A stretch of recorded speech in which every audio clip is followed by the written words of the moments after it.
ರಾಜ್ಯದಲ್ಲಿ ಜಲಕ್ಷಾಮ, ಬೆಂಗಳೂರಿನಲ್ಲಿ ಈಗಾಗಲೇ ನೀರಿಗಾಗಿ ಹಾಹಾಕಾರ. ಅದರಲ್ಲೂ ಮಾರ್ಚ್, ಏಪ್ರಿಲ್, ಮೇನಲ್ಲಿ ತೀವ್ರ ನೀರಿನ ಅಭಾವ ಸೃಷ್ಟಿಯಾಗುವಂತಹ ಆತಂಕ ಕಾಡ್ತಾ ಇದೆ. ಮಳೆಗಾಗಿ ದೇವಸ್ಥಾನದಲ್ಲಿ ಪೂಜೆ ಮಾಡಿ ಅಂತ ಹೇಳಿ ಬಿಜೆಪಿಯ ಶಾಸಕರೊಬ್ಬರು ಸರ್ಕಾರಕ್ಕೆ ಮನವಿಯನ್ನ ಮಾಡಿಕೊಂಡಿದ್ದಾರೆ. ಯಶವಂತಪುರ ಶಾಸಕರಾಗಿರುವಂತಹ ಎಸ್.ಟಿ. ಸೋಮಶೇಖರ್ ಅವರು ಮುಜರಾಯಿ ಇಲಾಖೆ ಸಚಿವರಾಗಿರುವಂತಹ ರಾಮಲಿಂಗಾರೆಡ್ಡಿ ಅವರಿಗೆ ಈ ಬಗ್ಗೆ ಪತ್ರವನ್ನ ಬರೆದಿದ್ದಾರೆ. ಮುಜರಾಯಿ ದೇವಸ್ಥಾನಗಳಿಗೆ ಈ ಬಗ್ಗೆ ನೀವು ಆದೇಶ ಮಾಡಬೇಕು, ಮಳೆಗಾಗಿ ಪ್ರತಿನಿತ್ಯ ದೇವರಿಗೆ ಅಭಿಷೇಕ ಮಾಡುವಂತೆ ಇಲಾಖೆಯಿಂದ ಆದೇಶವನ್ನ ಕೊಡಬೇಕು ಅಂತ ಹೇಳಿ ಯಶವಂತಪುರ ಬಿಜೆಪಿ ಶಾಸಕ ಮಾಜಿ ಸಚಿವ ಎಸ್.ಟಿ. ಸೋಮಶೇಖರ್ ಸಚಿವರಾಗಿರುವಂತಹ ರಾಮಲಿಂಗಾರೆಡ್ಡಿ ಅವರಿಗೆ ಪತ್ರವನ್ನ ಬರೆದಿದ್ದಾರೆ. ಬೆಂಗಳೂರಿನಲ್ಲಿ ಈಗಾಗಲೇ ನೀರಿಗಾಗಿ ಹಾಹಾಕಾರ ಆರಂಭ ಆಗ್ಬಿಟ್ಟಿದೆ. ಜನ ನೀರಿನ ಟ್ಯಾಂಕ್ಗಳಿಗೆ ಲಾಕ್ ಮಾಡಿ ಇಡುವಂತಹ ಪರಿಸ್ಥಿತಿ. ರಾಜ್ಯದ ಅದರಲ್ಲೂ ಬೆಂಗಳೂರಿನ ಸರ್ಕಾರಿ ಆಸ್ಪತ್ರೆಗಳಲ್ಲೇ ನೀರಿಲ್ಲ. ಶೌಚಾಲಯಕ್ಕೆ ಬೀಗ ಹಾಕುವಂತಹ ದುಸ್ಥಿತಿ ಈಗಾಗಲೇ ನಿರ್ಮಾಣವಾಗಿದೆ. ಬೋರ್ವೆಲ್ಗಳು ಬೇರೆ ಖಾಲಿಯಾಗಿದ್ದಾವೆ. ಸುಮಾರು 800 ಬೋರ್ವೆಲ್ಗಳು ಖಾಲಿಯಾಗಿದ್ದಾವೆ ಎನ್ನುವಂತಹ ಮಾಹಿತಿ ಇದೆ. ಇಂಥ ಸಿಚುವೇಶನ್ ರಾಜ್ಯದಲ್ಲಿ, ಅದರಲ್ಲೂ ಬೆಂಗಳೂರಿನಲ್ಲಿರುವಂತಹ ಸಂದರ್ಭದಲ್ಲಿ ರಾಜ್ಯದಲ್ಲಿ ಉತ್ತಮ ಮಳೆಯಾಗೋದಕ್ಕೆ ದೇವರಿಗೆ ಅಭಿಷೇಕವನ್ನ ಮಾಡುವಂತೆ ನೀವು ಸೂಚಿಸಬೇಕು.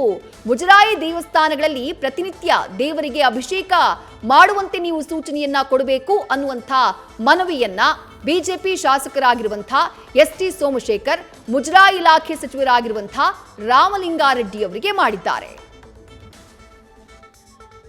ಡೀಟೇಲ್ಸ್ ನಮ್ಮ ಪ್ರತಿನಿಧಿ ಹರೀಶ್ ನೀಡ್ತಾ ಇದ್ರು. ಹರೀಶ್, ಬೆಂಗಳೂರಿನಲ್ಲಿ ಜಲಕ್ಷಾಮ ಇದೆ ಅನ್ನುವಂಥದ್ದು ಗೊತ್ತಿರುವಂತಹ ವಿಚಾರ. ಬಹಳ ದೊಡ್ಡ ಮಟ್ಟದಲ್ಲಿ ಹಾಹಾಕಾರ ಈಗಾಗಲೇ ಆರಂಭ ಆಗಿದೆ.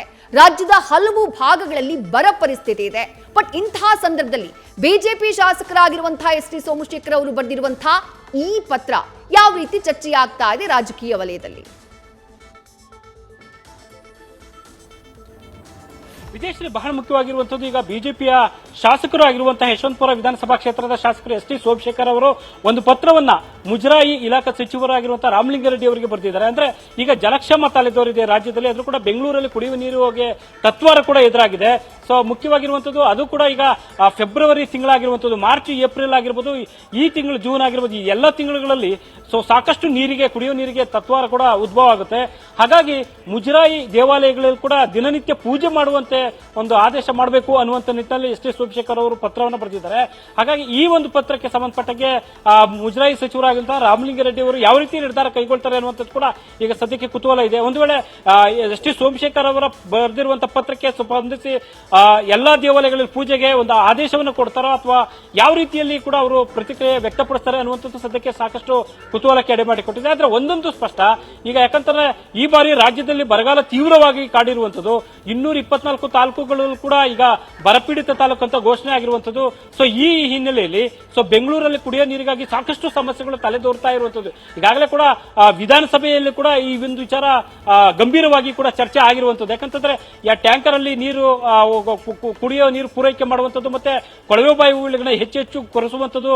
ಸೊ ಅದರಲ್ಲಿ ಹೆಚ್ಚುವರಿಯಾಗಿ ಕೂಡ ಇನ್ನೂ ಆಳಕ್ಕೆ ಕೊಳವೆ ಬಾವಿಯನ್ನು ಕೊಳಿಸಬೇಕು ಅನ್ನುವಂಥದ್ದು. ಹೀಗೆ ಹತ್ತಲವು ರೀತಿಯಲ್ಲಿ ಚರ್ಚೆ ಆಗಿದೆ. ಆಡಳಿತ ಮತ್ತೆ ಪ್ರತಿಪಕ್ಷಗಳು ಪಕ್ಷಾತೀತವಾಗಿ ಈ ಕುಡಿಯೋ ನೀರಿನ ವಿಚಾರವಾಗಿ ಕೂಡ ಎಲ್ಲರೂ ಕೂಡ ಧ್ವನಿಯನ್ನು ಎತ್ತಿದ್ದಾರೆ ವಿಧಾನಸಭೆಯಲ್ಲಿ. ಹಾಗಾಗಿ ಮುಂದಿನ ದಿನಗಳಲ್ಲಿ ಕುಡಿಯೋ ನೀರಿಗೆ ಸಾಕಷ್ಟು ಸಮಸ್ಯೆ ಆಗುತ್ತೆ ಅನ್ನುವಂತ ಆತಂಕ ಈಗಾಗಲೇ ಎದುರಾಗಿದೆ.